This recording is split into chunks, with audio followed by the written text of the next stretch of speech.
Ay, buenas tardes a todas, a todos. Gracias por su presencia en esta segunda sesión del módulo relativo a prueba en sistemas normativos indígenas.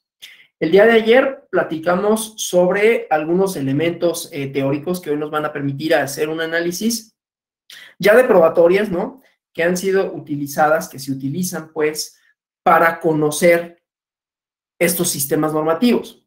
Decíamos que el pluralismo jurídico implica, ¿no?, una forma distinta de entender y de ver al derecho, que no desplaza al positivismo jurídico, simplemente lo coloca en otro lugar con relación a otros sistemas jurídicos que obedecen a otra lógica, que tienen sistemas de valores igualmente distintos. De manera tal que cuando hay una intersección o cuando hay una controversia judicial que atañe a los órganos del Estado, pero que al mismo tiempo supone conflictos con normatividad indígena de usos y costumbres o simple y sencillamente normas que rigen las comunidades, las relaciones de los pueblos indígenas, entonces el juzgador positivista, positivo o del Estado, necesita elementos para valorar y para conocer esas situaciones. Y esos elementos no están al alcance porque las herramientas propias del positivismo jurídico, pues parten de, otra vez, una teoría, unos valores, una forma de hacer y de entender el derecho que no son propios de esos sistemas, y entonces se necesita de allegar de otro tipo de herramientas que le permitan decidir, en todo caso, de la mejor forma, con la idea no únicamente de que el Estado sea quien imponga, digamos, la verdad judicial, sino que se conozcan cuáles son las circunstancias de hecho, de derecho, que se solventan en ese tipo de controversias y que se pueda reconocer para que sigan reproduciéndose, que decíamos es uno de los objetivos de la normatividad y de reconocer el pluralismo jurídico, reproduciéndose tradiciones que cohesionan a las sociedades que tienen una organización distinta a las occidentalizadas, ¿no?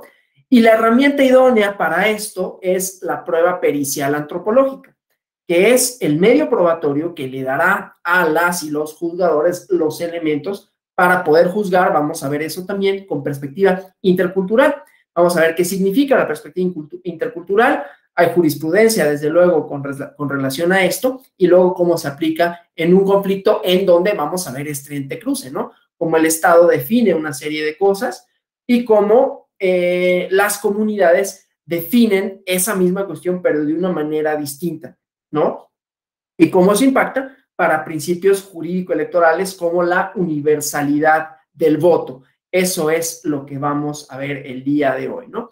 Entonces, bueno, voy a presentar nuevamente las diapositivas con las que trabajamos el día de ayer, ¿no?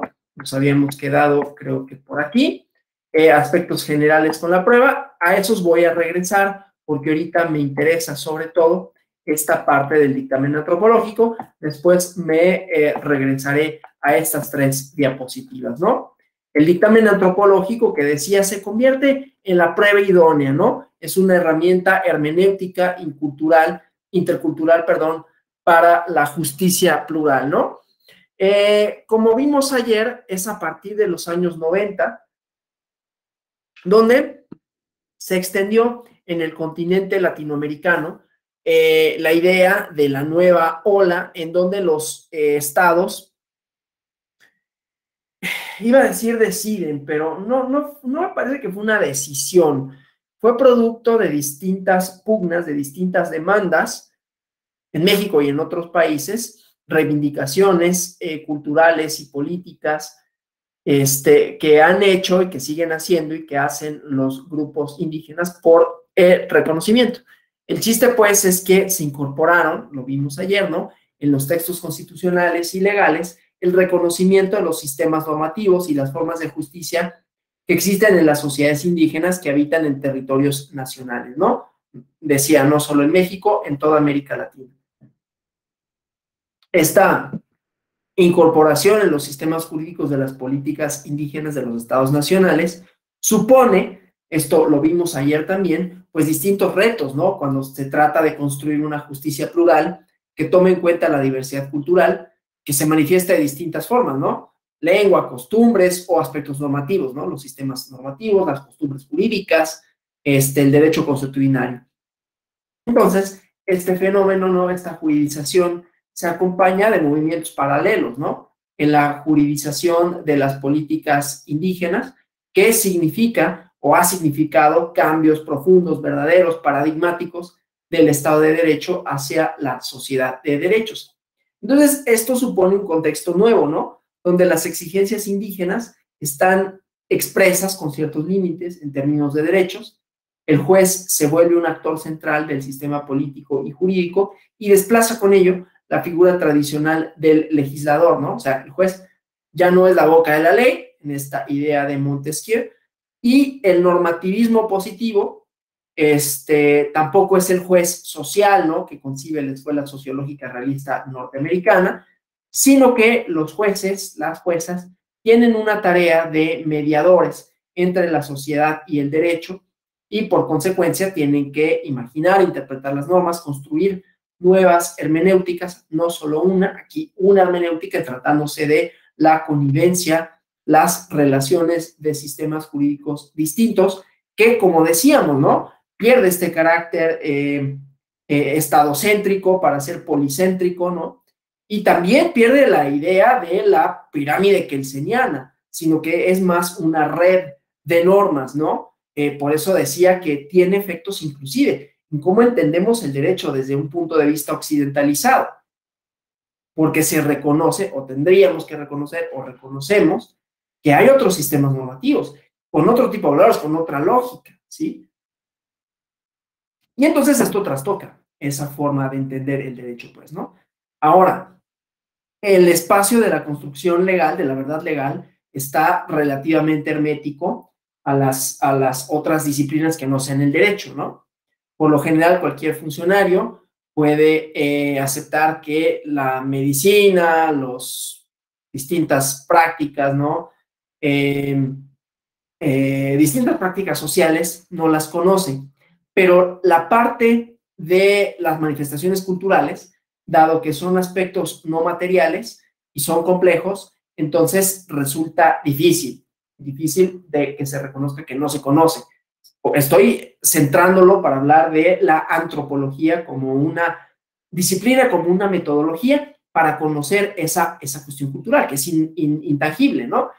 Y hay resistencias en el derecho, ¿no? Porque, insisto, pues, por un lado se supone que supone trastocar los fundamentos de la normatividad como se entiende, del derecho como se aplica, y desde luego también supone reconocer esta otra parte sociológico-antropológica que tiene un peso específico, pero que normalmente en el ejercicio, normalmente, no digo que necesariamente en todos lados, el Tribunal Electoral es particularmente sensible a este tema, pero en muchos lugares, en la academia jurídica, en algunos otros espacios, inclusive jurisdiccionales, enfrenta muchas resistencias, ¿no? A pesar de ellas, algunas disciplinas sociales ya son herramientas que se utilizan en los procesos judiciales, ¿no? O sea, la lingüística para cuestiones de traducción e interpretación, la medicina forense y la antropología jurídica, que se utiliza cada vez más para analizar los sistemas normativos indígenas, ¿sí?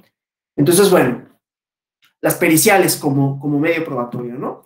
Las periciales son útiles y resultan bastante interesantes o tienen un interés especial, ¿no? Una utilidad en los procesos judiciales, porque cuando involucran a personas, a pueblos indígenas, pueden ser o periciales culturales o periciales jurídico-antropológicas, ¿no?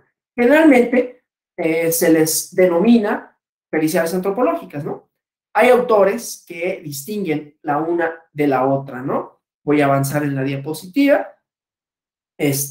pero aquí vemos, ¿no? Algunos de los elementos y cómo hay idoneidad en procedimientos jurídicos en donde haya diferencias entre la normatividad indígena y el derecho nacional.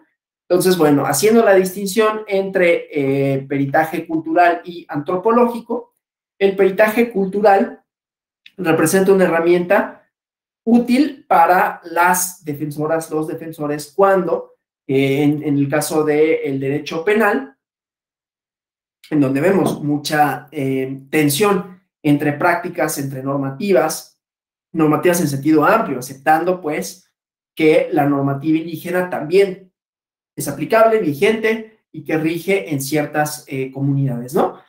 Y entonces, para las y los defensores, el peritaje cultural es útil justamente para que explique que la conducta de su defendida o defendido se explica por ese entorno cultural al que pertenece. Permite ver desde la perspectiva cultural de esta persona los hechos y las valoraciones que se hacen de estos.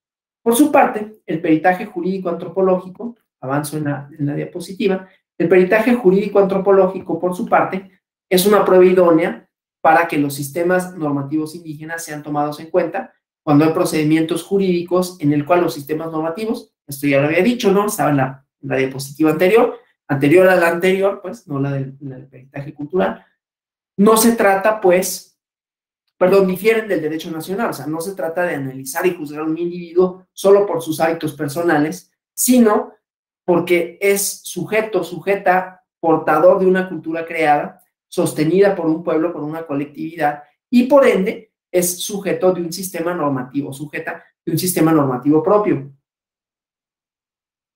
Ahora, no todos los indígenas involucrados en procesos judiciales requieren de peritajes culturales o jurídico-antropológicos.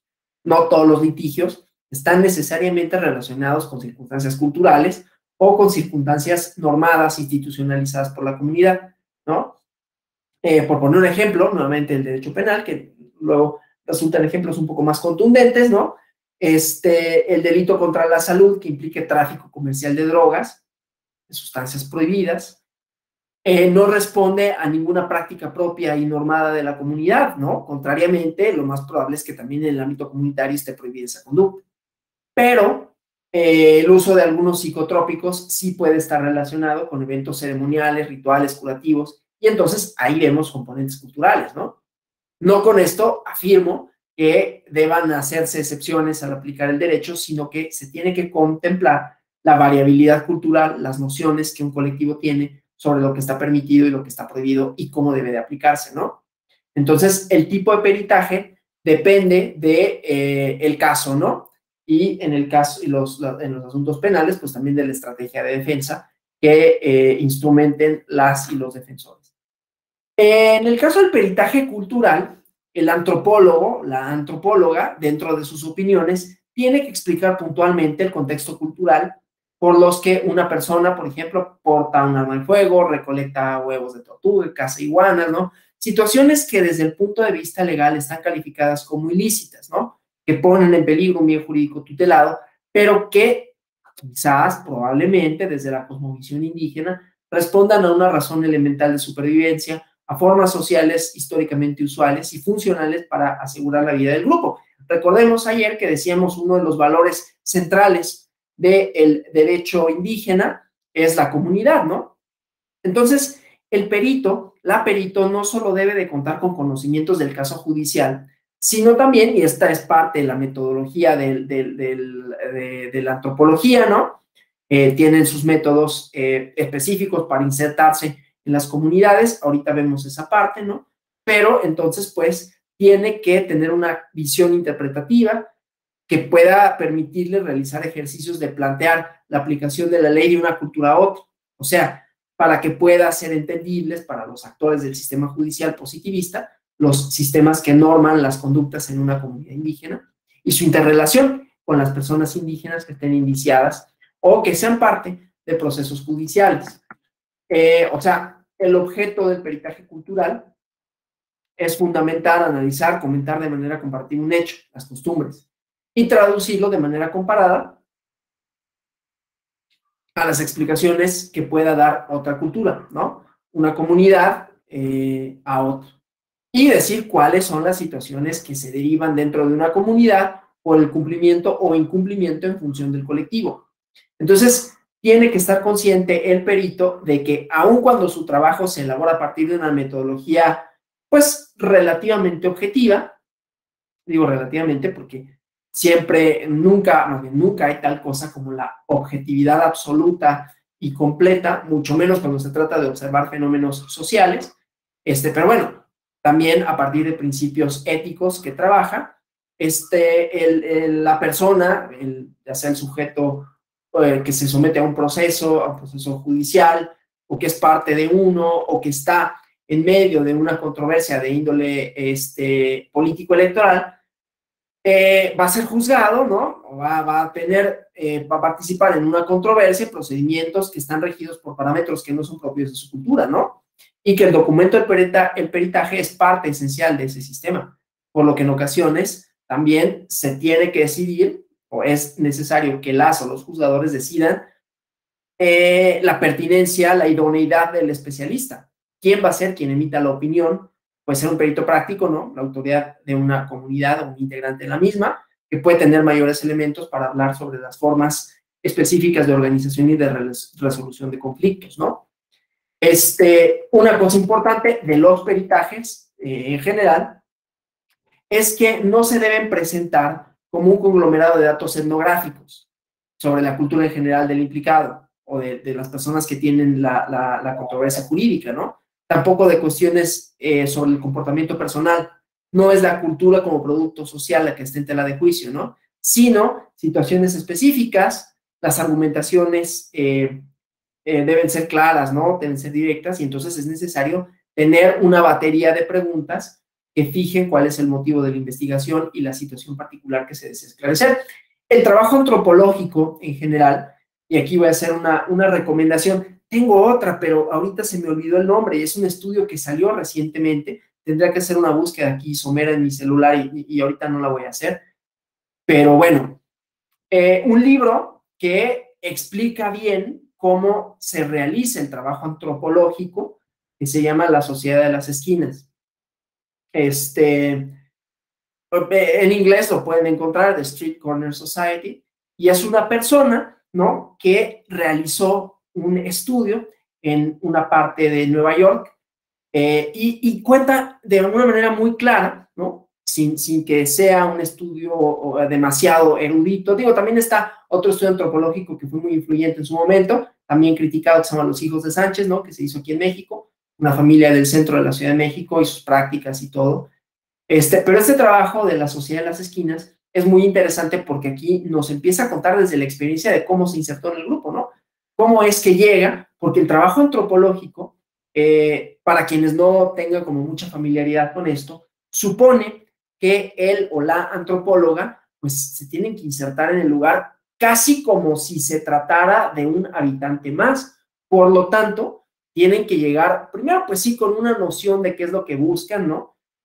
En este caso pues es más específico, porque ya llevan un objetivo claro de conocer el sistema normativo, de cómo se inserta, de cuáles son los criterios. Ahorita lo vamos a ver ejemplificado bien en una sentencia donde se ordenó un dictamen antropológico, vamos a ver cómo se valora, qué tiene que ver con esto la perspectiva intercultural. Pero bueno, entonces pues la labor del antropólogo o antropóloga no nada más es, ok, traduzco en términos de una cultura a otra. Para hacerlo, pues tiene que tener sus herramientas, su metodología, la cual incluye, como decía, insertarse en una comunidad. Pero insertarse en una comunidad no es algo sencillo, ¿no? Entonces, ellos ya tienen sus propias estrategias, decía, su propia metodología para acercarse a... Y ahí es donde es interesante este libro de La Sociedad de las Esquinas, porque ellos trabajan con algo que se llama informantes, ¿no? Que son los que les van diciendo que se observan, ¿no? Con quiénes puede acercarse, lo van presentando con otros miembros de la comunidad, y llevan un diario de campo, ¿no? Donde van haciendo sus anotaciones, y bueno, y estos son primero los datos etnográficos, que son, pues bueno, quiénes son estas personas, a qué se dedican, cuál es la principal actividad cultural, cuáles son las fiestas religiosas, etcétera, ¿no? Ese tipo de datos, pero no es únicamente ver esos datos que pues, cualquier demógrafo podría tenerlos desde una computadora, ¿no? Sino cuáles son, cómo son las relaciones, cuáles son las costumbres, etcétera, ¿no? Y eso solo se puede hacer mediante esa inserción, pero tiene que haber la metodología adecuada, el cuidado adecuado para que no se superponga una visión occidentalizada, que siempre es un desafío para las y los antropólogos, ¿no? Entonces, bueno, en el caso de los sistemas normativos, pues es necesario que se inserten ya con un objetivo claro, ¿no? En este caso es delimitar una situación de hecho para poderla traducir a los términos jurídicos necesarios, ¿no? Para lo cual pues se necesita como decía, una batería de preguntas. Entonces, hubo algún momento, por ejemplo, en que había y voy a regresar a la diapositiva de la autoadscripción para hablar de esto, hubo en algún momento peritajes de identidad, ¿no? En donde se le pedía a la o el antropólogo que acreditara la identidad, reconocer si alguien puede ser o no considerado indígena, ¿no? Desde luego, estas preguntas suponían, por un lado, un conflicto ético, ¿no? Porque presuponían una nueva forma de discriminación, ¿no? O sea, desde fuera, ese siempre es un problema, ¿no? Con las categorías que se imponen, desde fuera. Yo tengo la capacidad, yo como ser occidental, y pasa con la norma, ¿no? Y pasa con muchas otras cosas, con muchas prácticas culturales. Yo soy el que va a decidir desde fuera quiénes son y quiénes no son, ¿no? Por más que sea un antropólogo que tenga metodología, estaríamos superponiendo esta relativa autoridad de la ciencia, y subrayo lo de relativa autoridad de la ciencia por encima de otras costumbres que ni siquiera se entienden, pero claro, antepone, no, pues es que la ciencia va a decir justo cómo son las cosas, ¿no? Desde luego no es así. Pero además, cuando se pueda tener, aún si se pudiera tener la capacidad teórica para determinar y dar un sí o no como respuesta, también esto implica establecer fenotipos, ¿no? Indígenas y no indígenas. Entonces, en este sentido, los peritajes podrían ser solo pertinentes si existiera duda de su pertenencia a un pueblo indígena después de que un individuo se declarase como perteneciente a una u otra cultura. Pero la realidad ha demostrado, ¿no?, que en este tipo de peritajes las interpretaciones suelen ser erróneas, ¿no?, por parte de los funcionarios de la administración pública acerca del papel que cumple la antropología como disciplina en función de los derechos indígenas, ¿no? Entonces, el objetivo no es definir la pertenencia, la identidad, sino aportar una explicación de una actitud de las personas a partir de comprender la conducta de su colectivo. Y entonces vamos a esta parte, porque además, en el caso del peritaje para determinar la pertenencia o no, el criterio vigente es la autoadscripción, ¿no? Que tiene efectos probatorios. Es decir, la autoadscripción significa que la persona, aquí como lo vemos en la diapositiva, la persona que se defina como indígena es una declaración, y basta con que se declare así, con que una persona, sea que promueva un juicio o que reivindique un derecho como perteneciente a una comunidad, se identifique, se autoadscriba como indígena, integrante de una comunidad de un pueblo correspondiente. Esto tiene efectos probatorios por esta idea de la carga de la prueba, ¿no? Es decir, quien se autoadscribe como indígena no tiene que probar esa condición. En todo caso, una vez que ha sido declarada esta condición, ¿no?, la persona que manifieste lo contrario, que puede ser un partido político, puede ser una otra persona, un funcionario, etcétera, tiene que demostrar que no tiene esa calidad, ¿no? Tiene que aportar los medios de prueba para demostrar, para desvirtuar esa afirmación, ¿no? Entonces tiene efectos probatorios y basta la pura declaración para que se tenga como cierta. Claro, eso no quiere decir que no haya habido abusos, ustedes conocerán, ¿no? Ha habido casos ya en donde hay quienes obtienen un cargo haciendo mal uso de esta figura de la autoadscripción, pero claro, no por eso se va a quitar ese criterio, porque iría en detrimento del ejercicio de los derechos de las comunidades indígenas y volveríamos al otro problema, ¿no? En todo caso, se resuelven esos abusos de otra manera, ¿no? Entonces, bueno, eso voy a regresar a esta parte de los dictámenes jurídico-antropológicos, pero me interesaba ver primero la parte de la metodología que sigue la antropología, cómo se insertan, ¿no? Cómo van haciéndose de parte, o más o menos van tratando de hacer y de ver las manifestaciones culturales, haciéndose parte de la sociedad a la que van a estudiar. Y bueno, por otro lado, lo que tienen que tener presente siempre para no caer en estos errores, ¿no? pues de discriminación y de reforzar una serie de prejuicios en torno a, en este caso, quiénes son y quiénes son indígenas, quiénes no son indígenas, perdón, y por eso es que ahora tenemos este criterio de autoadscripción para que no sea desde fuera quien imponga estas condiciones, ¿no? Eso como un posible error. Otro error también que pueden cometer y que tienen que tener cuidado las y los antropólogos de no cometer es argumentar a partir de consideraciones de la entidad indígena como resultado del condicionamiento geográfico, ¿no? De su aislamiento, de la situación económica precaria, del nivel educativo. Situaciones que no deben de formalizarse porque las ciencias sociales han mostrado que la identidad es mucho más compleja que características objetivas atribuidas desde fuera, otra vez, ¿no? Entonces, entre los derechos ya reconocidos en los pueblos indígenas, en el artículo 2 constitucional, segundo constitucional, el convenio 169 de la Organización Internacional del Trabajo para Pueblos Indígenas y Tribales, decíamos, la autoadscripción es el criterio fundamental para la definición de identidad, ¿no?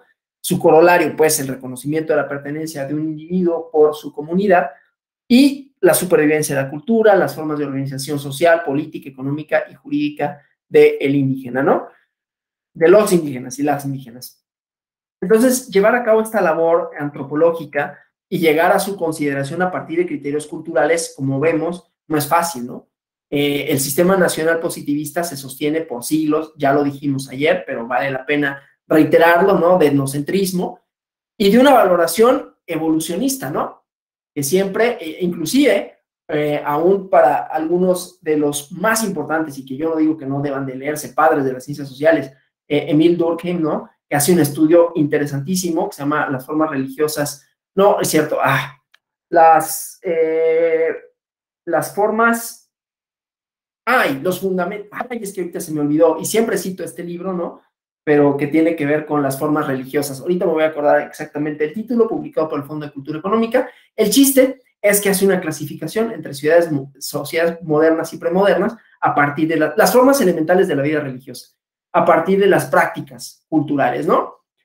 Y es una idea evolucionista, o sea, las sociedades se van haciendo más complejas, cosa que sí sucede, pero en esta idea de, claro, primero son núcleos societales poco diferenciados y después se convierten en sociedades complejas, pero con esta idea de civilizar y de civilización, ¿no? Que son, insisto, marcos teóricos que más allá de los aportes que sí hay en la obra de Durkheim, pues tienen pues este etnocentrismo y este europeocentrismo también, y por lo tanto tienen efectos en cómo entendemos inclusive las prácticas y la idea misma de civilización. Entonces, a largo plazo, el peritaje lo que busca es coadyuvar en la transformación de los paradigmas existentes. Tanto, por eso decíamos, está imbrincado, tiene efectos también para nuestro sistema jurídico, o debería tenerlos, ¿no? Y entonces romper estos paradigmas en la sociedad en general, en los medios judiciales en particular, para valorar y entender las conductas. Entonces, pues, el peritaje cultural resulta útil para casos en, casos en donde se involucra comportamiento normalmente de personas en lo individual, que no pueden ser relacionados con el sistema normativo de la comunidad indígena a donde se pertenece, pero que sí pueden ser explicados por el contexto cultural en el cual los actos se desarrollan, ¿no? Entonces, es aquí donde el peritaje cultural puede dar cuenta de la diferencia cultural para explicar la conducta de una persona, ¿no? De una manera equiparable, o puede resultar equiparable a los peritajes psicométricos, ¿no? Que dan cuenta del estado psicológico en el que actuó una persona, a la que se le imputa una conducta. Entonces, pues, esto nos permite entender circunstancias de hecho en donde sucede la conducta que se reprocha, permiten estructurar una estrategia igualmente en los casos penales de defensa para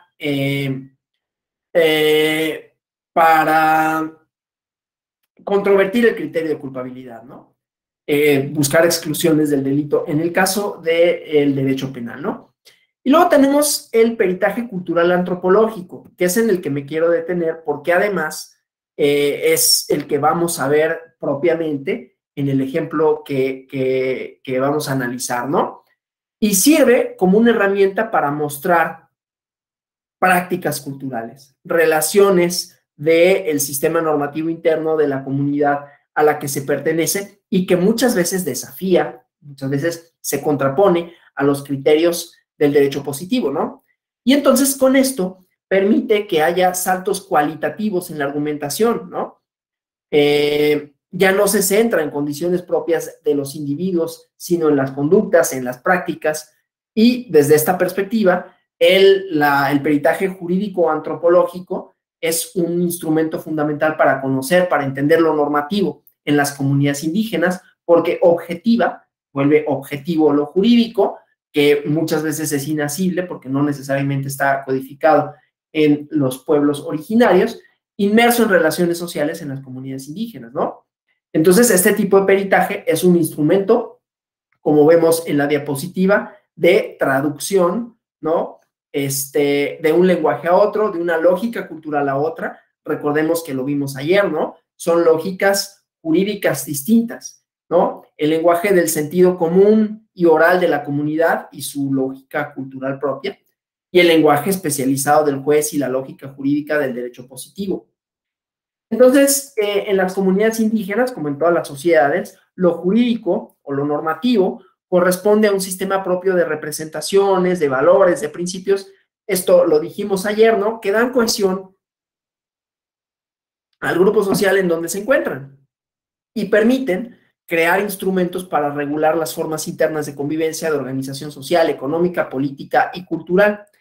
En las sociedades con Estado, como la nuestra, lo normativo se desarrolló como y mal, ¿no? No es así, pero bueno, ahorita no estamos en una clase para discutir el paradigma occidental y mucho menos del derecho positivo, con el que siempre tengo muchos problemas y muchísimas reservas, pero eso me lo voy a brincar hoy, por lo menos ahorita. Pero se desarrolló pues como un sistema autónomo, autorreferido, donde las reglas se conciben de manera abstracta, se expresan por escrito. En cambio, en las comunidades indígenas, lo jurídico y lo normativo no se constituyó como un sistema separado, abstraído de las relaciones sociales, ¿no? Económicas, políticas, culturales, sino que está incrustado en ellas. Ahí debo decir que pues nuestro derecho también es un producto social, aunque luego no le guste a los abogados más positivistas, pero ese es otro tema. De manera tal, pues, que esta idea de que lo jurídico, lo normativo, esté inserto, esté incrustado en las relaciones sociales, en las políticas y en las relaciones culturales, no se tiene que interpretar como una ausencia de normas, ¿no? Ni como una forma de arbitrariedad, solamente que en las sociedades indígenas lo normativo, lo jurídico se expresa de una forma distinta que de lo que se hace en las sociedades occidentales, ¿no? Contrariamente a lo que sucede en el derecho positivo, que puede estar consignado en códigos, leyes, ordenamientos escritos, lo jurídico de las comunidades indígenas se expresa de manera oral y casuística normalmente, ¿no? Además, lo normativo, ¿no? Entendiendo por normativo las formas propias que cualquier sociedad tiene para organizarse a través de instituciones legítimas para regular y resolver conflictos, se ha preservado, se ha desarrollado en las comunidades indígenas en un espacio más o menos amplio, ¿no? Que igualmente es producto de relaciones asimétricas de poder y el papel que ha jugado el Estado, ¿no? Las formas corporativas de integración de las comunidades indígenas al Estado mexicano. De manera tal que el peritaje jurídico antropológico es una herramienta fundamental para entender el carácter jurídico de ciertos discursos, prácticas culturales de las comunidades indígenas, ¿no? En el sistema del derecho positivo, para conocer una norma, para saber qué conducta está permitida o prohibida o que es obligatoria, se recurre al Código Penal, ¿no? A otros ordenamientos escritos que definen tipos penales o que definen ciertas relaciones sociales, contractuales, etcétera, ¿no? En cambio, para conocer lo jurídico de las comunidades indígenas, sus sistemas normativos internos, el dictamen jurídico antropológico se constituye en la herramienta que permite conocer las normas, las instituciones, los procedimientos, las sanciones. O sea, lo que está prohibido, lo que está permitido, lo que es obligatorio, quién está facultado para exigir la observancia de esas conductas en la comunidad estudiada, ¿no? Entonces, si nosotros entendemos el sistema normativo es un conjunto de instituciones, de procedimientos y de normas. El objetivo del dictamen jurídico antropológico es conocer la licitud, la ilicitud de una conducta, qué marca las diferencias entre una comunidad y otra, qué marca las fronteras. Vamos a hablar del derecho de ejercicio al voto, la universalidad del voto, ¿no? Y esta idea, cómo puede ser concebida de una manera distinta desde un punto de vista occidental a un punto de vista indígena, ¿no? Y por qué y cómo debe de prevalecer esto con el criterio de la perspectiva intercultural. Pero bueno, dado que el sistema normativo indígena en cuestión puede diferir del derecho positivo, hay que considerar distintos elementos que van a permitir a las y los juzgadores, pero también a quienes estudien, también a quienes legislen en su momento o que quieran conocer, pues, de los procedimientos y del pluralismo jurídico, pues hay que considerar tres elementos, ¿no? Que van a permitir establecer, comprobar que existe, que está vigente un sistema normativo interno en una comunidad. Primero, que existan instituciones y autoridades legítimas, ¿no? Al interior de la comunidad. O sea, que existe una estructura político-jurídica cuya función sea organizar las relaciones sociales, económicas, políticas, culturales en su esfera de competencia, ¿no? Estas instituciones son legítimas porque son electas o en su caso son nombrados por los miembros de la comunidad. Aquí vamos a ver esa parte de legitimidad, quiénes pueden nombrarlos, ¿no? Quiénes son parte de la comunidad, de acuerdo con la propia normativa indígena, de acuerdo con las diferencias que ellos establecen, no de acuerdo con los criterios necesariamente, no de acuerdo necesariamente, perdón, con los criterios supuestamente objetivos con los que se hacen las demarcaciones territoriales de acuerdo con el derecho positivo, ¿no? Pero entonces decía, estas instituciones resulta o su legitimidad se funda en la elección, el nombramiento por los miembros de la comunidad, insisto, ahí depende qué se entienda por esto y ahí vamos a ver nuestra controversia, según procesos propios conocidos de la comunidad que tiene reconocimiento constitucional y legal, ¿no? También hay que ver que existan distintos tipos de procedimientos de carácter público, o sea, que sean conocidos por la comunidad, oral, flexible, que regulen las actividades internas de la comunidad, que sirvan para la resolución de conflictos que se presenten en el ámbito comunitario, inclusive para sancionar a quienes infringen el orden social, de manera tal, pues, que la existencia de normas, de manera tal que el tercer elemento es la existencia de normas que, aunque no estén formuladas de manera estricta y escrita, tienen un cierto grado de generalidad y de abstracción, ¿no? Y eso permite, pues, que sean enunciadas, que sean aprendidas, inculcadas entre la comunidad y por la perspectiva político-jurídica, por los grupos familiares, ¿no? Y que sean, desde luego, exigibles, aplicables cuando haya distintos casos de índole similar. Entonces, voy a avanzar en la presentación para ver un esquema en donde más o menos tratamos de explicar eso. Vuelvo a decir que no, bueno, voy a tratar de que no haya mayor problema. Es que luego cuando pongo en grande la presentación, tengo problemas de que se me traba la computadora porque además estoy en otras pantallas. Entonces, siempre me resulta difícil, ¿no? Pero bueno, en este esquema, lo que mostramos es, desde luego, está referido a un trabajo, no es un esquema que haya elaborado yo, pero muestra, pues, que si bien las normas internas de las comunidades indígenas no se explicitan de la misma manera que en el sistema normativo nacional, sí tienen elementos que definen una normatividad e integran un sistema normativo, ¿no? Los valores, principios, creencias y cosmogonía son los elementos que conforman la cultura del grupo indígena, ¿no? La forma en que se concibe y le dan sentido, le dan razón de ser al pueblo, ¿no? Esta cultura se aterriza, por decirlo de alguna forma, en la comunidad y da lugar a prácticas e instituciones propias. Algunas prácticas, dado que tienen este criterio de reiteración, ¿no? De consuetudinario, se vuelven costumbres y se adecúan a las situaciones en las cuales se dan, se convierten en normas de comportamiento que definen conductas permitidas, obligatorias o prohibidas, y son las que las autoridades de la comunidad hacen respetar, ¿no? Estas normas comunitarias surgen también de decisiones de las autoridades de la comunidad frente a situaciones y conflictos nuevos. El conjunto de instituciones, de autoridades, normas y procedimientos que conforman el sistema normativo indígena, como todos los sistemas normativos, está sustentado por la finalidad de permitir la reproducción social y cultural de la comunidad, ¿no? Entonces, bueno, eso es lo que vemos aquí en el esquema. Pero además la antropología jurídica es una metodología, esto ya lo había dicho, para la elaboración del peritaje jurídico antropológico, ¿no? O sea, otra vez, si regresamos en el tiempo, ¿no? Hace varios siglos, México y otros países de América Latina, la cultura jurídica había estado dominada de forma amplia, aunque no nada más por el sistema escrito, ¿no? Pero la mayor parte de las sociedades indígenas experimentan formas de comunicación, incluyen formas de hacer justicia, de resolver conflictos, que se fundan en la oralidad.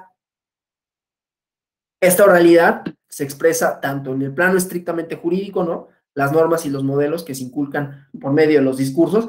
A ver, hago un paréntesis, ¿qué decimos, qué vamos a entender como discursos? Una nota al pie, ¿no? Entendemos como discursos no el sentido estricto de una persona que se para en un templete y dice y promete las perlas de la Virgen para obtener un cargo público. Los discursos son todas las manifestaciones verbales, simbólicas, que son portadoras de los valores que fundan a una cultura. Hay un discurso democrático, varios discursos democráticos sobre el derecho, hay un discurso, el positivismo jurídico es un discurso, ¿no? Que propone y que dice y que reproduce, ¿no? Una serie de referentes de significados en torno a qué es el derecho, cuáles son sus componentes, cuáles son sus alcances. Entonces, entendemos por discursos esto. Las prácticas sociales, todas nuestras prácticas sociales, contienen discursos, pero son, además, son los discursos la manera en las cuales se enseñan, se reproducen, se legitiman, ¿no? Entonces entendemos no nada más la manifestación verbal en un acto aislado, sino todas las manifestaciones, no solo verbales, ¿no? Simbólicas, culturales, que están presentes en nuestras relaciones sociales y que son portadoras de valores culturales distintos, digámoslo de esta manera, ¿no? Entonces, bueno, eso para decir la importancia del discurso, no solo en sentido estricto, pues. Entonces, el carácter oral, y ahora, como los sistemas normativos indígenas tienen esta parte oral, pues obviamente los actos de habla, ahí en estos estará contenido lo jurídico, ¿no? No en lo escrito, y entonces ahí cobra una mayor relevancia el discurso, ¿no? Bueno, entonces el carácter oral de lo jurídico en las comunidades indígenas representa un desafío, desde luego, para la documentación del sistema normativo indígena. Entonces, para acercarse de manera más completa al fenómeno jurídico, el antropólogo jurídico tiene que combinar distintos métodos, ¿no? El análisis institucional, la observación de las conductas en la sociedad estudiada, ¿no? En donde el primero se va a preocupar por las formas manifiestas, explícitas de las relaciones sociales y jurídicas. Le va a permitir mostrar cuáles son las instituciones que existen en la comunidad, qué funciones cumplen. Claro, estos análisis pueden llevar a resultados parciales, ¿no? Para el estudio de las sociedades donde predomina el oral, las formas casuísticas de resolver conflictos, lo que hace necesario que se combine este análisis con la observación de los comportamientos que sostienen, junto con las representaciones, los significados, el derecho de las sociedades indígenas, ¿no? Todas las sociedades, pues, cada una a su manera, dividen los hechos sociales, y aquí podemos volver a retomar a Durkheim en este libro, que es muy bueno, ¿no? En realidad, y a mí me gusta citarlo para diferentes cosas. Las formas elementales de la vida religiosa, destruye muchos mitos también, aunque reproduce otros. También, bueno, lo escribió en el siglo XIX, donde había esta idea evolucionista. Pero bueno, el chiste, pues, es que hace un estudio de cómo se divide lo justo y lo injusto, y cómo aún las sociedades modernas tienen criterios para hacer estos rituales de lo justo y lo injusto. El chiste, pues, es que cristaliza, al final, en procesos de juridización, ¿no? Se hace de manera explícita en los discursos y de manera implícita en los comportamientos, ¿no? Con lo cual se traza la frontera entre las conductas que cada sociedad admite, las que rechaza y las situaciones en las que lo hace. Esto no únicamente en lo normativo jurídico estricto, ¿no? Nosotros recordemos, hay prácticas que no necesariamente tienen un porqué, así que uno diga es objetivo y claro, pero pensemos en nuestro comportamiento, ¿no? ¿Por qué? Por ejemplo, y aquí hay estudios sociohistóricos importantes, les recomiendo para quien le interese el tema. a Norbert Elias en el proceso de la civilización, y él va explicando cuál es la génesis de, por ejemplo, que comamos con cubiertos. Esto se reproduce, todos los días lo reproducimos porque comemos con cubiertos. Y cuando estamos niños nos enseñan a comer con el tenedor, ¿no? Uno empieza a agarrar la comida con las manos, no comas con las manos, ¿no? Y te enseñan a agarrar el tenedor de manera adecuada, a partir la carne, ¿no? Etcétera. Bueno, esas son conductas y esos son discursos civilizatorios. No comas como animal, ¿no? Pues, bueno, o sea, no tiene una razón de ser propia, claro, tiene otras razones históricas de comportamiento, de refinamiento, etcétera, pero pues siempre es más cómodo agarrar la comida con las manos, ¿no? Responde, por un lado, a cuestiones de higiene, si quiere, tiene muchas explicaciones. El chiste es que ahí hay una frontera entre lo que se debe y lo que no se debe de hacer, y es normativa, ¿no? Uno no llega a un restaurante y come con las manos, pues lo puede hacer, pero te van a ver feo, ¿no? O en la casa, ¿no? Estás, inclusive uno, o sea, yo vivo yo solo, ¿no? Yo bien podría hacerlo, no lo hago, estás acostumbrado a usar la cuchara, ¿no? De hecho, soy muy torpe, ¿no? Comiendo con las manos. El chiste, pues, es que son conductas que se van aprendiendo, que se reproducen en los discursos y, claro, para quienes tienen hijos o sobrinos o lo que sea, pues le dices, no, oye, no comas así o agarra bien el tenedor. Admites, pues, es una frontera entre lo debido y lo indebido. Y así para actos de habla, no, eso no se dice, no se habla con la boca llena. Todas esas costumbres, bueno, en lo justo y lo injusto, pues es un poquito ir más allá, pero que finalmente es eso, es la respuesta a una serie de manifestaciones culturales, ¿no? Por eso hay despenalizaciones o penalizaciones de otras conductas, ¿sí? Que tampoco está claramente siempre definido qué es lo bueno y qué es lo malo. Hay conductas que sí es muy clara, pero no todas, ¿no? Esto solo para decir, pues, que los comportamientos, las interacciones, las modalidades de interacción tienen estos componentes culturales, y en el caso de las sociedades no occidentalizadas, pues hay que observar esa parte, ¿no? Para nosotros es relativamente fácil, aunque sería más o menos complicado preguntar si alguien nos dijera, ¿no? Oye, pero ¿por qué no se puede subir los codos a la mesa, ¿no? Pues no, pues porque es de mala educación, o sea, sí, pero ¿por qué? ¿Quién dijo, no? Pues quién sabe, ¿no? Pues es que se ve feo, pues, ¿por quién dice? O sea, si todo el mundo lo subiera, no sería de mala educación, pero no lo subes porque, y ahí entramos en conflicto. Y así con muchas conductas, que por qué está criminalizada tal cosa, y la verdad es que no siempre se tiene una respuesta y vamos a tener que acudir, si nos interesa, pues a las disciplinas sociales, que sí tienen respuestas más acabadas, ¿no? En fin, esto solo para decir que las prácticas culturales, cómo se observan, cómo se traducen, importan, ¿no? Importan inclusive para nosotros, nuestras sociedades supuestamente civilizadas, y yo lo pongo mucho entre comillas, ¿no? No por ello, digo, se tiene que leer a Norbert Elias y el proceso de la civilización, es un libro fantástico, ¿no?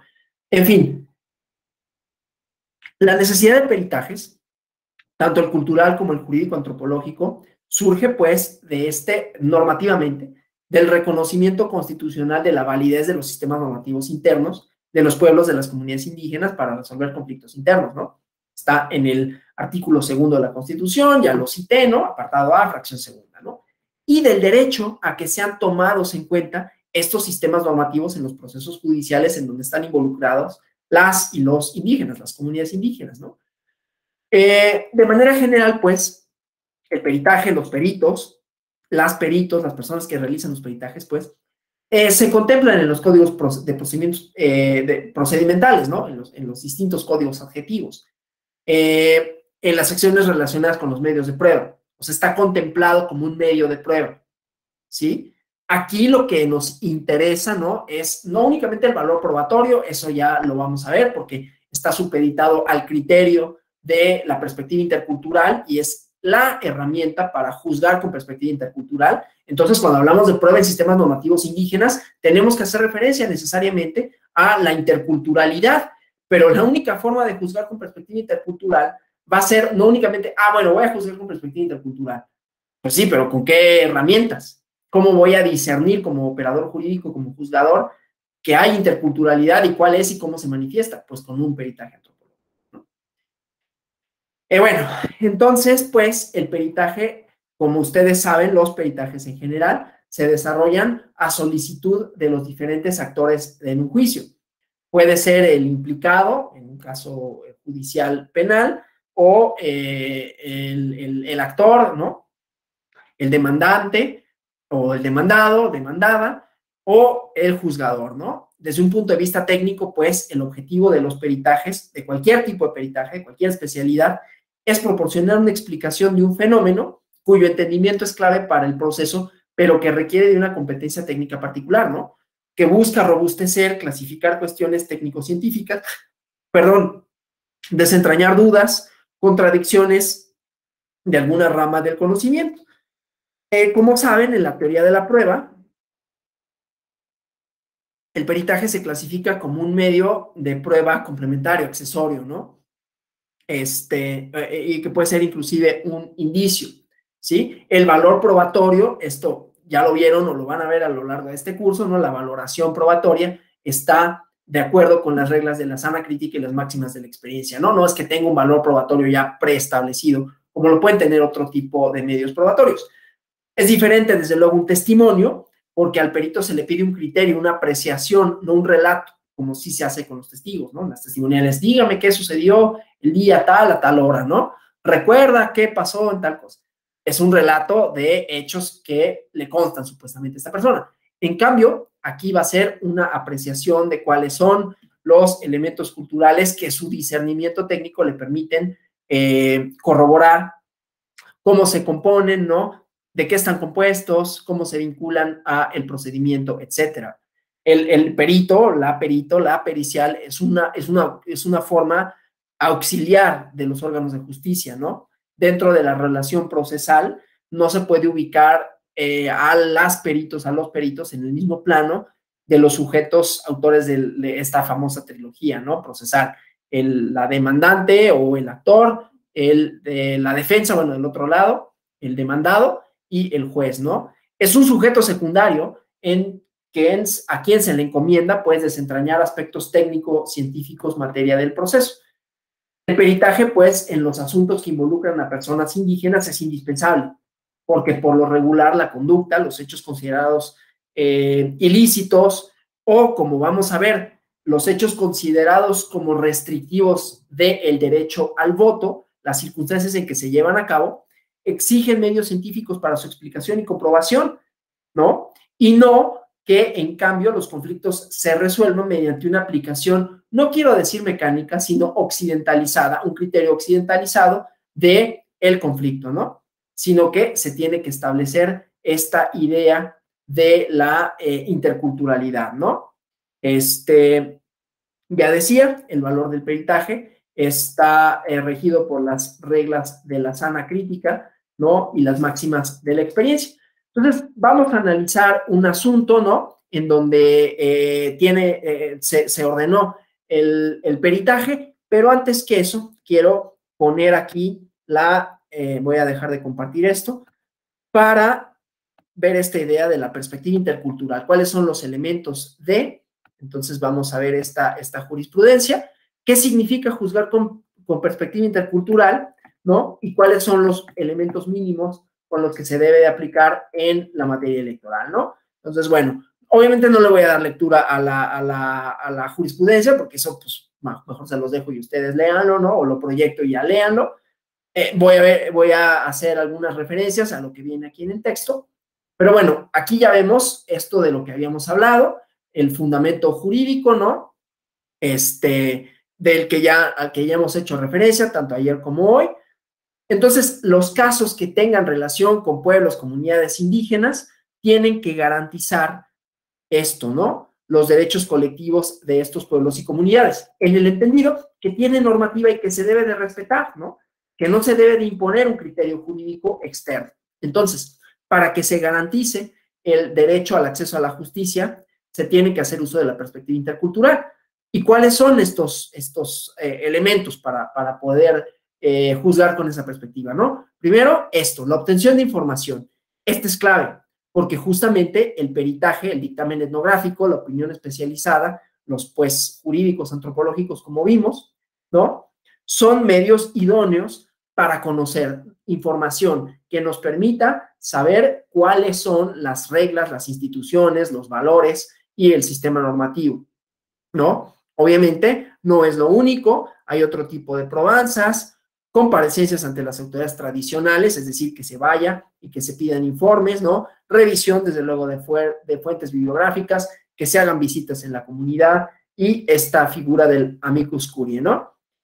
Y con base en el pluralismo jurídico, ayer nos referimos a esto, identificar el derecho aplicable, las normas, los principios, las instituciones, que no necesariamente son los mismos que el estatal, ¿no?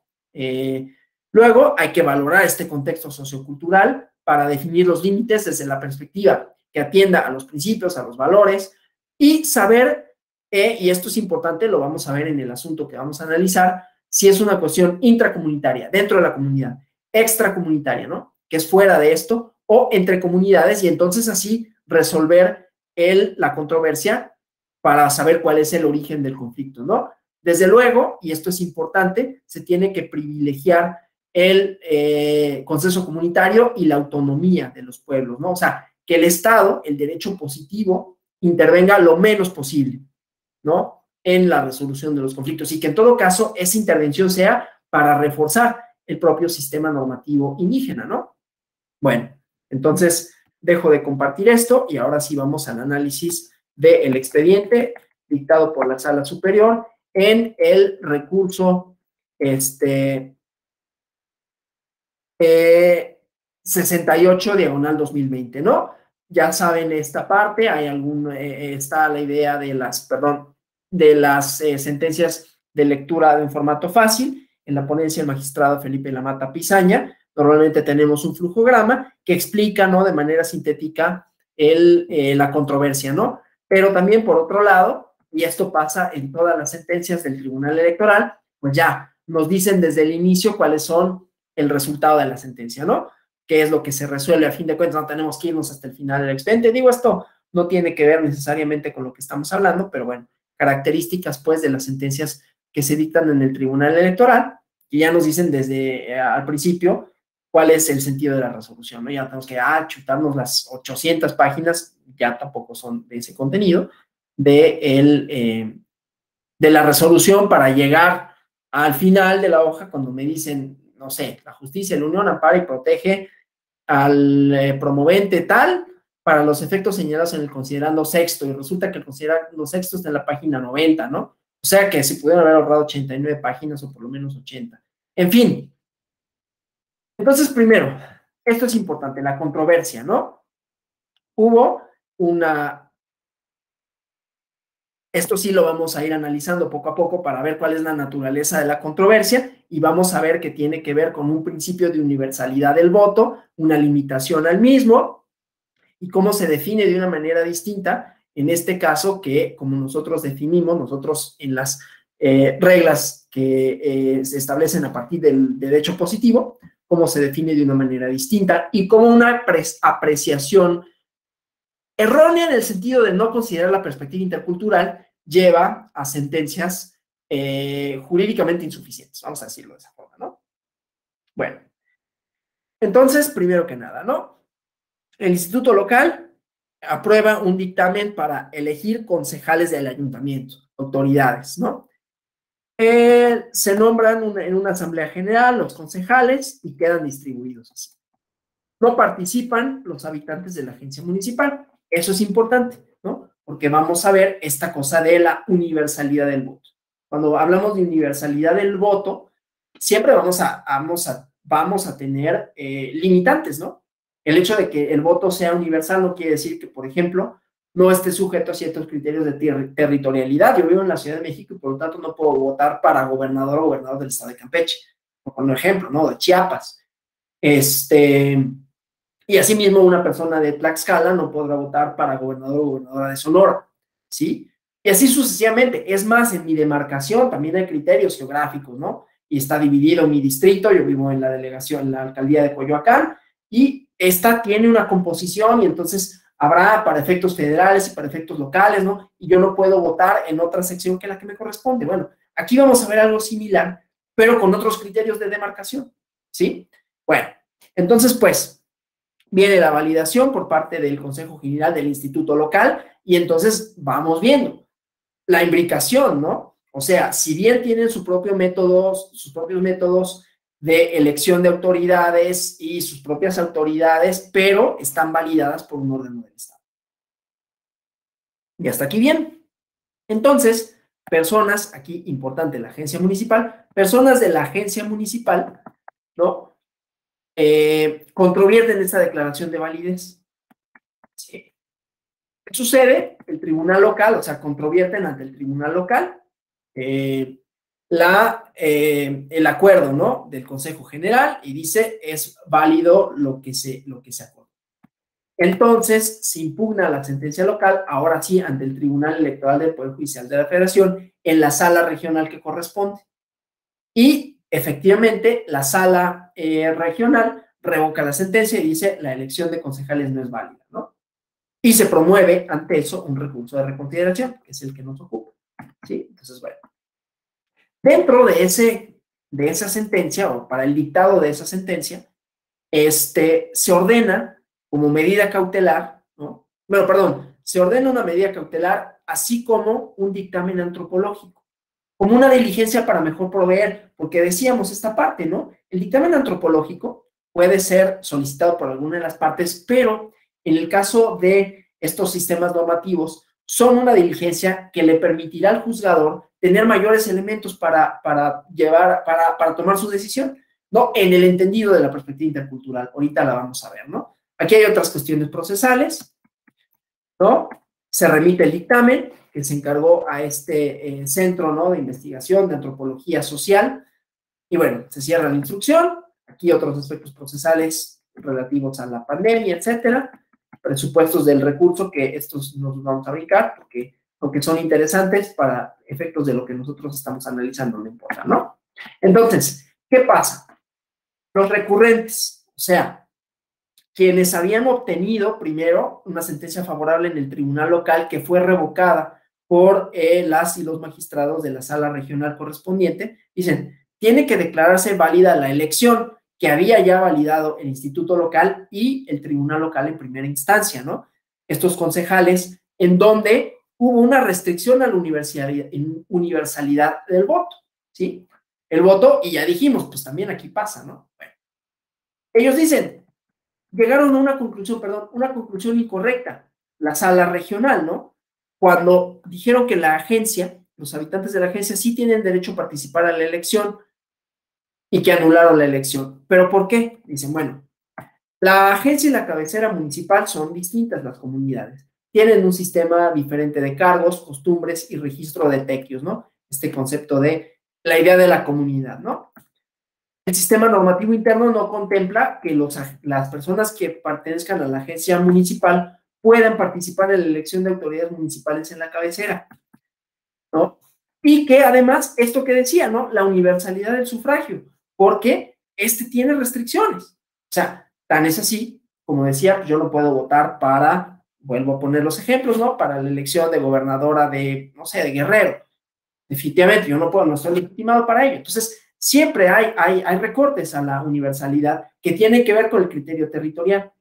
Bueno, y entonces, la sala superior dice, es fundada, ¿no? Primero, las comunidades no tienen identidad en común, que como vimos en la jurisprudencia, se tiene que determinar si se trata de un conflicto intercomunitario, intracomunitario o extracomunitario. Si no tienen identidad en común, entonces estamos hablando de dos comunidades distintas que entran en conflicto. ¿Y qué es lo primero que dice la sala superior en la sentencia? Pues que no se juzgó con perspectiva intercultural, no se tomaron en cuenta estos elementos, ¿no? Entonces, no se identificó aquí, como dice, qué controversia tenía y entonces se asignó a partir de criterios occidentales o de derecho positivo la determinación del territorio, ¿no? En cambio, la perspectiva intercultural da cuenta de que se trata de dos comunidades indígenas, ¿no? Que son autónomas entre sí.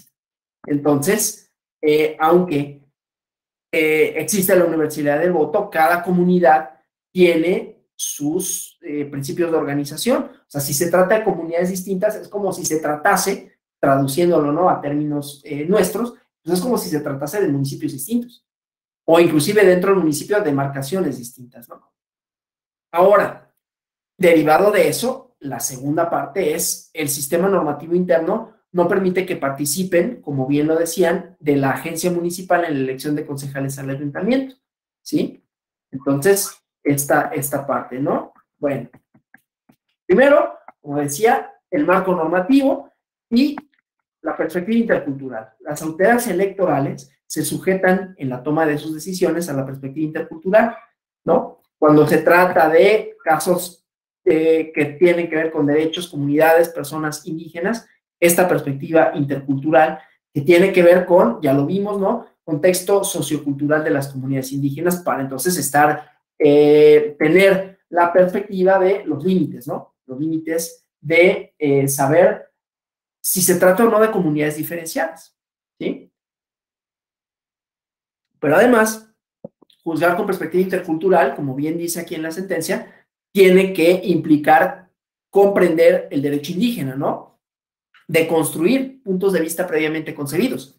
Eso es lo interesante de esto, ¿no? El pluralismo jurídico supone deshacer un poco el paradigma a partir del cual observamos los fenómenos jurídicos, ¿sí? Para que, como bien dice aquí, o sea, estamos retomando mucho de lo que dijimos ayer, solo que está en una sentencia, ¿no?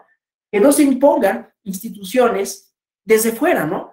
Occidentalizar a algo que no tiene esa naturaleza y que supondría, además de la dominación que ha sido, bueno, motivo de distintas controversias y de distintas formas de imponer una cultura, valores, etcétera, sería dejarles de reconocer esa autonomía que pues ya tiene desde el plano normativo, ya no hablemos del plano ético, ¿no? El plano social, sino que tiene este fundamento normativo, ¿no? Y entonces, juzgar con perspectiva intercultural tiene que reconocer esto, ¿no? La otredad, otras cosmovisiones, lo que decíamos, ¿no? Otras formas, otras lógicas de entender los fenómenos normativos. Entonces, primero, como vimos en cuanto hace el dictamen antropológico, pues hay que identificar cuál es el derecho que debe de aplicarse, ¿no? Las normas, principios, instituciones, ahí vemos, ¿no? Bueno, ahorita no pues, pero vimos en la diapositiva cuáles eran las características, ¿no? Y cómo esto implicaba la labor del antropólogo, ¿no? Entonces, si no se juzga con perspectiva intercultural, se vulneran los derechos de las y los indígenas, ¿no? Entonces, como vimos en la jurisprudencia, pues hay que identificar de qué naturaleza tiene la controversia, ¿no? Si es intra, extra o intercomunitaria, para evitar, ¿no? Estas interferencias indebidas a la autodeterminación. Son ellos los que dicen qué criterios delimitan una comunidad de otra, no uno, ¿no? Nuevamente, esta idea de la universalidad del voto, que ya había dicho, pero que siempre el derecho al voto tiene pues estas limitantes que ya habíamos dicho, ¿no? Y en las comunidades indígenas, válidamente estas pueden delimitar a decir quiénes son las personas que están legitimadas para una comunidad específica para establecer o para participar en la toma de decisiones políticas vinculantes, ¿no? Bueno, entonces desde la perspectiva constitucional, ¿no? Las comunidades políticas deben de delimitar a sus electores, ¿no? Criterios proporcionales y objetivos de pertenencia. Como dice aquí, no únicamente el vínculo territorial o filial, sino también quienes son miembros de una comunidad, ¿no? Las normas que regulan quién puede votar, quién puede ejercer el derecho al voto pasivo, tienen que ver con la idea de quién es parte de esa comunidad indígena. Recordemos que la comunidad, lo dijimos ayer, ¿no? Es el principio fundamental del derecho indígena, ¿no? Bueno, entonces aquí lo repito, ¿no? Algo que ya había comentado con relación a la universalidad del voto. Si bien es cierto que este existe, pues tiene que estar vinculado a la comunidad, a final de cuentas, ¿no? Como sucede con nosotros, aunque tenemos otros criterios para definirlo, ¿no? Si yo me cambio de casa, pues tengo que dar notificación, aviso al Instituto Nacional Electoral para que expida una credencial y no hay mayor criterio. Aquí lo que pasa es que otra vez el centro de la vida política es la comunidad. Y entonces la pertenencia o no a una es lo que determina si puedo o no participar en la elección de autoridades, ¿no? Bueno, Aquí se reconoce que es la asamblea comunitaria la máxima autoridad, ¿no? Y que tiene esta libre determinación y autonomía. Son estas las que deciden quiénes ejercen los cargos de autoridad, etcétera, ¿no? Primer elemento, esto que es lo que permite o lo que permitió ver el dictamen antropológico. Las comunidades no son idénticas, ¿no? No son las mismas. ¿Cómo se hicieron cómo llegaron a esta conclusión en la sala superior? ¿Cómo se llegó a esta conclusión en la deliberación, en la elaboración del proyecto?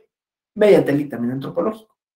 O sea, para determinar la autonomía e independencia en la elección de las autoridades comunitarias, además de las documentales, se ordenó el dictamen antropológico. Y entonces, aquí están algunos de los criterios, ¿no? Pertenece al mismo municipio, ¿sí? Visto desde fuera, bueno, hay una demarcación territorial que los coincide como un mismo lugar. Pertenecen al pueblo mixteco. Y podríamos decir, visto desde fuera, ¿no? Imponiendo entonces esa visión. Son lo mismo. No obstante, son unidades políticas distintas, de acuerdo con sus propias costumbres, ¿no? Tienen una historia, una identidad colectiva paralela, diferenciada. Y aquí están, ¿no? Algunos de los temas. Y aquí están las diferencias, ¿no? Relaciones con el territorio. Entonces, el antropólogo jurídico, pues, visualizó esta parte, o el grupo de antropólogos jurídicos, ¿no?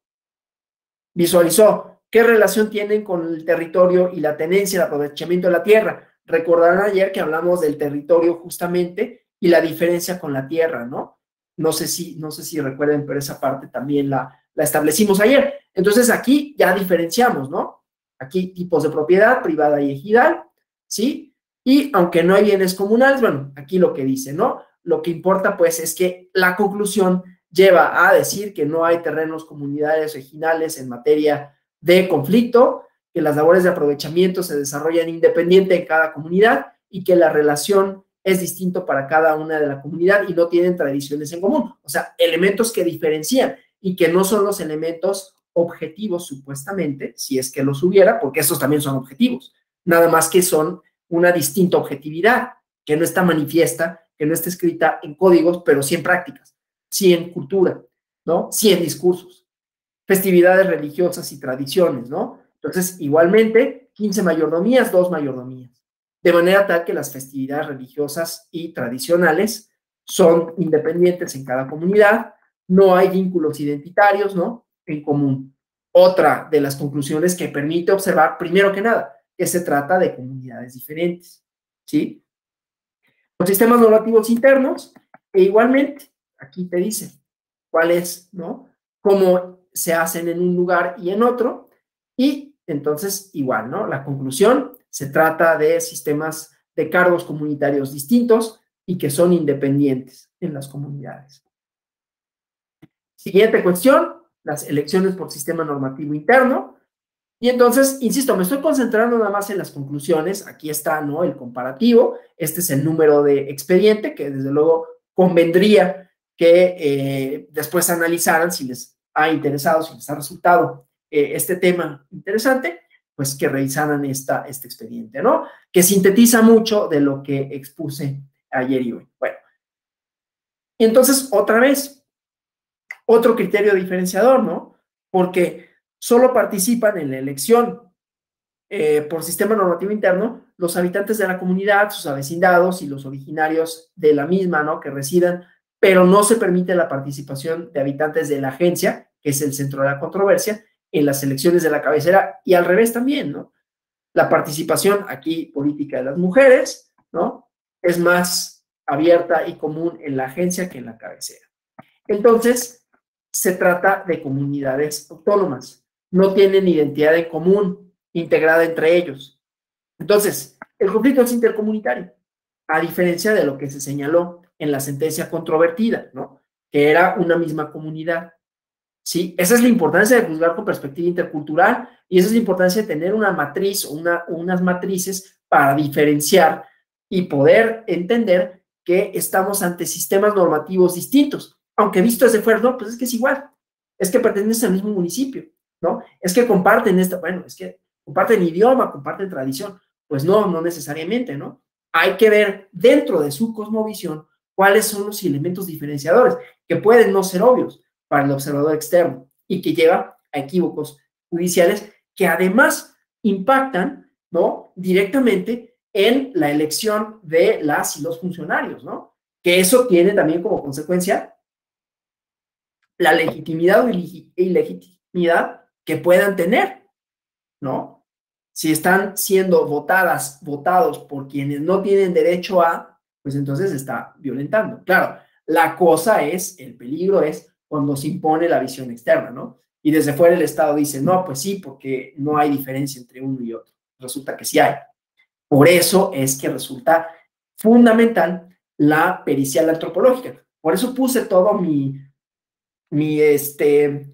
pues, la exposición, la base de la exposición, fue ese medio probatorio, porque es el que permite conocer, es el que permite tender un puente entre las y los juzgadores y los sistemas normativos indígenas, es el que permite conocerlo y con ello juzgar con esta perspectiva, ¿no? Entonces, como dicen aquí en la sentencia, la sala regional estimó de manera indebida que había una vulneración al principio de universalidad del sufragio, que se restringía de manera indebida el derecho de la agencia. No obstante, la perspectiva intercultural, ¿no?, el contexto comunitario, el principio de universalidad del voto, está restringido para los miembros de la comunidad, ¿no? Y esto es, decía, un criterio similar a el que nosotros o nuestras organizaciones sociales y políticas también establecemos en ese sentido, ¿no? Entonces son autónomas las comunidades. Y el ejercicio de estos derechos de autonomía y autodeterminación válidamente pueden determinar quiénes pertenecen a esa comunidad y por lo tanto quiénes tienen derecho a participar en la elección de autoridades, ¿no? Entonces, es cierto que no se vulnera el principio de universalidad del sufragio, porque la perspectiva intercultural permite dar cuenta que se trata de comunidades distintas, que esta comunidad, Santa Rosa de Juárez, es autónoma, tiene su autodeterminación y que por lo tanto el derecho al voto, la universalidad del voto se cumple al interior de esta propia comunidad, ¿sí? Por lo tanto también no es cierto que esta universalidad del voto tenga que hacerse extensiva a la otra comunidad porque es distinta, ¿no? Insisto, como si se tratara de una demarcación o de una entidad federativa distinta, ¿no? Entonces, bueno, se reconoce pues que se trata de comunidades, que la agencia es una comunidad autónoma, que tiene los derechos correspondientes para que se le trate como tal y que en caso de que no se generan acuerdos, como vimos, ¿no?, en la perspectiva intercultural, que se generan acuerdos intercomunitarios, la agencia tiene a salvo los derechos de su autonomía, ¿no? Esto también, nuevamente, reconocer la competencia para para la libre determinación de las comunidades indígenas, ¿no? Es decir, como vimos en el último de los criterios, que el Estado intervenga lo menos posible, ¿sí? Ahora, lo siguiente, ya vamos como de acuerdo con este argumento, pues vamos viendo que los temas se siguen una conclusión de otra. Entonces, si no hay un cambio en el sistema normativo interno que permita la participación de la agencia en las elecciones, ¿no?, porque supuestamente, de acuerdo con la sala regional, los habitantes de la agencia municipal tenían un derecho adquirido para participar en la elección de autoridades municipales, ¿sí? No es así, como dice aquí, perdón, como lo dice aquí la sala superior, porque no hay evidencia de que hubo cambios en este sistema normativo que permitiera la participación de la agencia en las elecciones municipales de la cabecera. La asamblea comunitaria, como dice aquí, tuvo lugar, fue convocada y solo significaba tratar asuntos relativos a la elección de consejeros municipales. Y se aprobó que para esa elección quedaba abierta la participación de todas las personas originarias del municipio, y dice, para lo cual era necesario extender una invitación a todos los ciudadanos y que para esa elección en particular se extendió una invitación a los habitantes del municipio. Pero esa asamblea no discutió, no hizo que se aprobaran o no supuso la aprobación de cambios en el sistema normativo interno que permitieran la participación de la agencia municipal en todas las elecciones. No hay constancias, no hay pruebas, pues, de que la participación de la agencia municipal hubiera o pudiera participar en la elección, ¿no? Entonces, no hubo cambios en el sistema normativo interno que se aprobó en la Asamblea General Comunitaria, ¿no? Y entonces, contrariamente a lo que sostiene la sala regional correspondiente, no hay una norma del sistema normativo interno que permita que la ciudadanía de la cabecera, de la agencia, participe en las elecciones municipales, ¿no? Entonces, bueno, aquí la resolución, nada más vamos a ver un poquito el voto particular que se formula, nada más para ver esta idea, ¿no? ¿Cómo? O sea, aquí lo que vamos a ver es, por un lado, la valoración que se hace del dictamen antropológico, pero también la naturaleza del conflicto electoral y cómo hay una posición aquí contraria, ¿no? Entonces, aquí, como dice, la disputa en este voto particular, ¿no? Entre las comunidades implica resolver si es válido desde una perspectiva constitucional que en la elección de las autoridades de cabecera no participe la comunidad y si se restringe con ello o no la universalidad del sufragio. Ya vimos que lo que se resolvió por parte de la mayoría de los magistrados fue que se trataba de un conflicto intercomunitario, que se establecieron una serie de criterios para saber cuáles eran las matrices a partir de las cuales una comunidad se diferenciaba de otra, ¿no? Entonces, aquí, esta parte, en el voto particular, dice, hay una modulación del principio de universalidad del sufragio, si se trata de conflicto entre dos comunidades que están vinculadas solo política y administrativamente en un municipio, pero que tienen sus tradiciones que ha implicado que se asuman como independientes y autónomas, ¿no? La universalidad del sufragio como un elemento que tiene una protección, una validez interno, reiterando, ¿no? Un poco el criterio a partir del cual se resolvió la sentencia, que tiene el vínculo, o sea, el criterio para establecer quiénes tienen o no derecho a la participación es la pertenencia, ¿no? Y dice, otra vez, la consideración de la mayoría de los magistrados es que no sucede, porque la agencia municipal, ya vimos, es una comunidad autónoma que nunca ha participado en la elección de autoridades municipales. Este principio de la universalidad del voto, que se debe de considerar, en donde se debe considerar, perdón, el respeto de la demarcación que corresponde a cada comunidad indígena y que demuestre que son autónomas, ¿no? Entonces, bueno, igual, ¿no? Lo que sigue aquí estableciendo. Ahora, la autonomía de los pueblos se manifiesta en la libertad para decidir, este es el motivo de disenso, ¿no? La libertad para decidir sus formas internas de organización política se traduce en la libertad para elegir a sus representantes, a sus autoridades de conformidad con tradiciones y normas internas, reconocer, ¿no?, a los pueblos indígenas asentadas en toda la base jurídica. Dice el reconocimiento, estos dos párrafos son interesantes y son importantes, ¿no?, motivo de disenso. El reconocimiento de los pueblos y comunidades indígenas asentadas en las entidades federativas, parte de la base de la división de su territorio, de las entidades federativas y municipios cuyo órgano de gobierno es el ayuntamiento, y la elección de las autoridades de la comunidad debe de corresponder con las autoridades municipales ordinarias.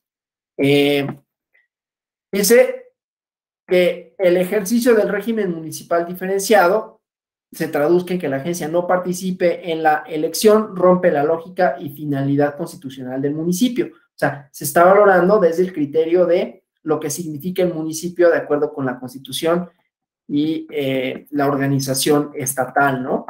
Igualmente, esto daría la posibilidad a la administración autónoma de recursos de la agencia municipal, entonces crearía autoridades de facto que deslegitiman la conformación federal del Estado mexicano. Otra vez, esta es una perspectiva que, aunque reconoce la interculturalidad, está sosteniendo que también, pero es que ahí vemos, ¿no? Esa parte resulta interesante porque decíamos, hay una doble configuración de los sistemas jurídicos. O sea, el Estado, cuando resuelve, está reconociendo, en este caso, la autonomía, la diferenciación de las comunidades, pero al mismo tiempo, eso tiene implicaciones de reconfigurar inclusive las funciones del municipio, que es lo que considera el magistrado disidente, digamos, en el voto particular, que tendría como consecuencia, ¿no? Es decir, que pues justamente al establecerse de esta manera, al formarse este criterio a partir de la perspectiva intercultural, tendría como efecto reordenar relaciones jurídicas del Estado, de la Constitución, ¿no?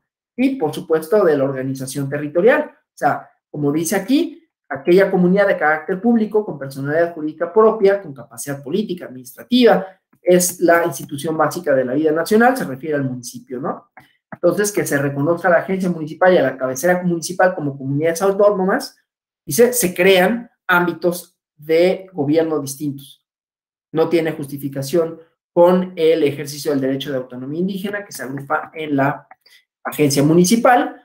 El sistema federal, que descansa la democracia representativa, tiene el ayuntamiento que se encarga de la organización política de la nación, ¿no? Y bueno, toda esta disquisición, igualmente con relación a el ayuntamiento, las funciones que tiene el ayuntamiento, la importancia de los sistemas de cargos, pero nuevamente, ¿no? La controversia, finalmente, de dos choques. O sea, aquí lo que me interesa de este voto particular es cómo está justamente en el centro de la controversia de si prevalece una cosa sobre otra, tiene efectos sobre el sistema en general, ¿no? Dada la naturaleza jurídica del ayuntamiento, como dice aquí, las funciones constitucionales que tiene conferidas, ya citó el artículo 115,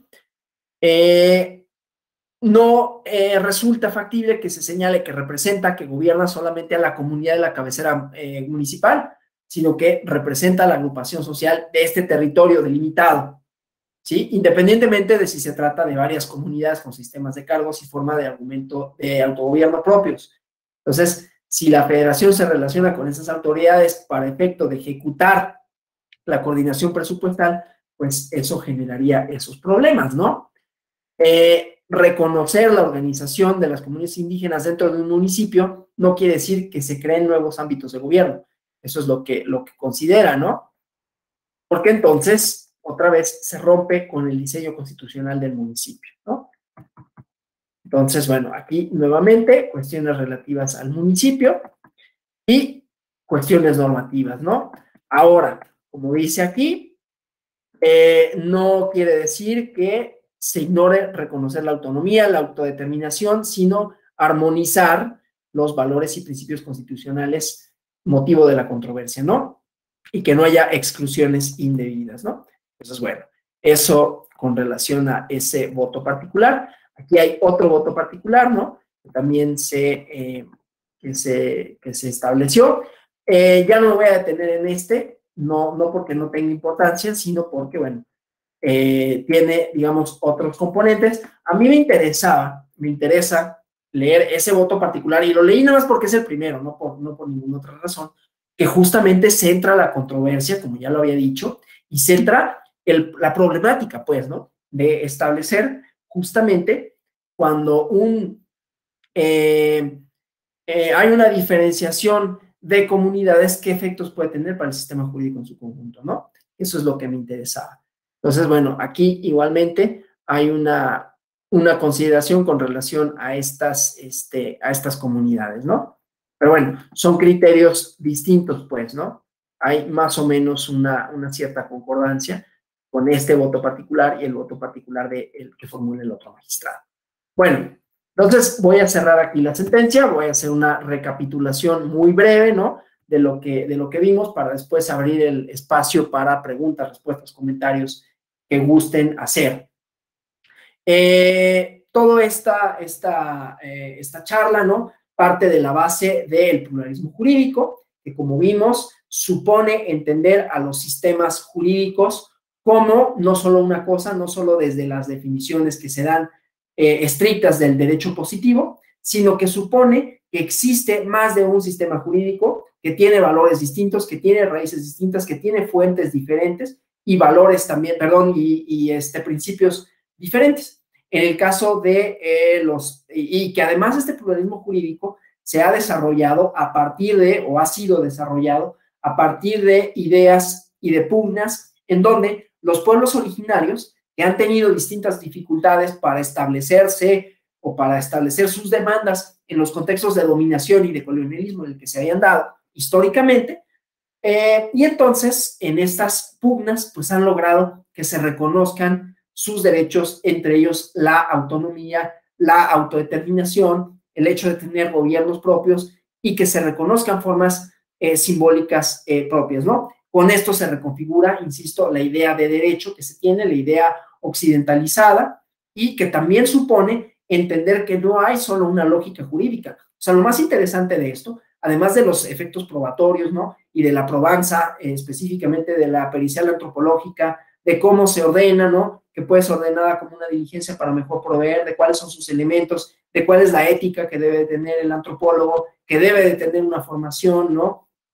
O que puede ser una persona perteneciente a la propia comunidad y que persigue la finalidad de establecer cuáles son esos elementos culturales que discursivos, esas formas, pues, normativas que se tienen para poder saber si se trata o no y cuáles son, en todo caso, los fundamentos normativos y entonces poder establecer qué tipo de controversia se trata y diferenciarla y entender la naturaleza de esto. Pero para nosotros, insisto, significa desde un punto de vista positivo, pues redefinirlo, ¿no? Redefinir esa certeza a partir de la cual se traza supuestamente la verdad jurídica.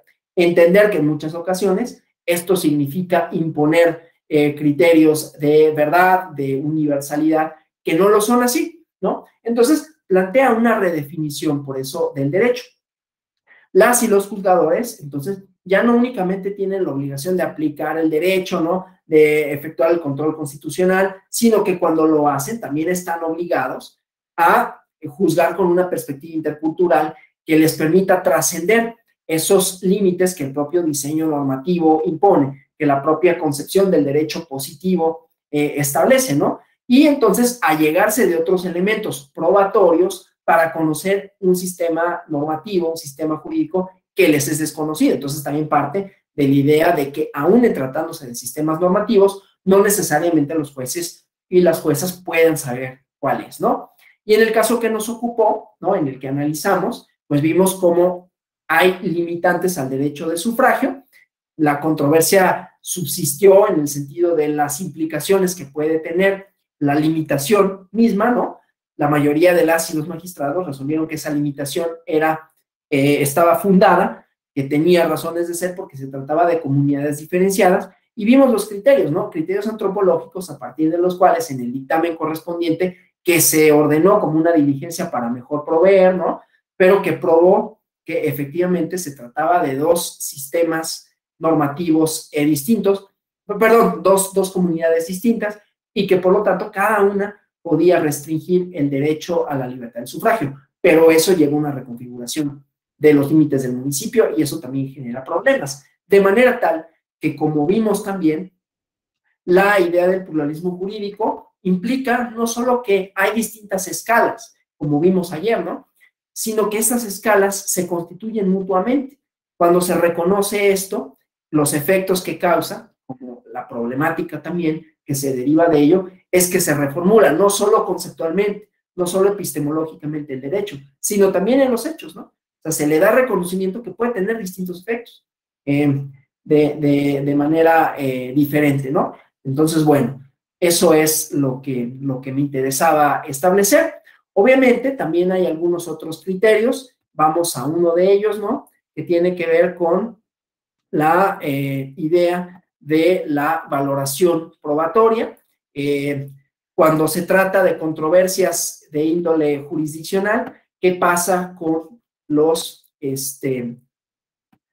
con las y los comunidades indígenas, ¿no? Igualmente, aquí ya no únicamente de cómo valorar y cómo entender los sistemas jurídicos, sino flexibilizar ciertas formalidades a la hora en que ellos tienen, estas comunidades, tienen controversias jurídicas, que las reglas no les sean aplicables de manera estricta, ¿no? Entonces, obviamente, este mismo fundamento constitucional y convencional, la idea de las costumbres, las especificidades culturales, pero en tratándose de juicios en materia indígena, también las formalidades se tienen que analizar conforme a la sana crítica, la lógica, las máximas de la experiencia, que ya vieron o verán en este diplomado, para que los medios de prueba, cualquiera que este sea, ¿no? Vimos el del dictamen antropológico, que es el que permite que el juzgador cuente con los elementos para conocer una cultura, conocer las diferencias entre las comunidades, si es que las haya, la naturaleza del conflicto comunitario, pero ahora, tratándose de otro tipo de pruebas, su admisión, su valoración para garantizar el debido proceso tiene que ser conforme a estas reglas, ¿no? Para que los medios de prueba que se alleguen se analicen, que tengan que ver con la naturaleza, las características específicas. Eso no quiere decir que se les deje de otorgar valor y eficacia porque se incumplan con formalismos legales, ¿no? O sea, flexibilizarlo en el entendido que se trata de un sistema jurídico que les es ajeno, ¿no? Entonces, para compensar esa desigualdad, esa desventaja procesal, ¿no? Es que se establecen estas reglas, ¿no? Eso no quiere decir que se les dé un valor probatorio distinto. Quiere decir que las formalidades que se pueden exigir para una controversia que no tenga esta naturaleza no van a ser igualmente aplicables y en todo caso la admisión y los demás requisitos que tengan las pruebas serán flexibilizados, ¿no? Insisto, sin que con ello se deba de entender que van a tenerse por acreditados los hechos. Solo es para admitir y valorar la prueba, ¿no? Bueno, hasta aquí no sé si haya alguna pregunta, algún comentario que deseen formular. Bueno, si no lo hubiera, yo les agradezco por su atención, por su asistencia. Espero que haya sido más o menos interesante, ¿no?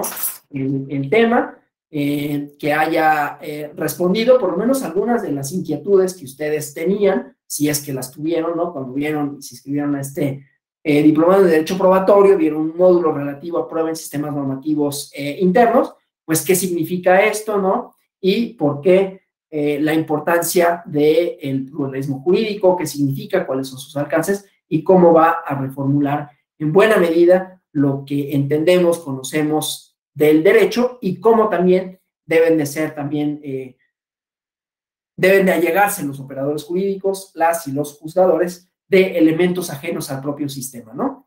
Yo les doy las gracias, insisto, por su participación, por su asistencia, por su presencia y les deseo que este diplomado, si es que ha satisfecho sus inquietudes, pues que siga siendo así y que sigan al pendiente de nuestras actividades en la Escuela Judicial Electoral. Y pues nada, gracias y hasta la próxima.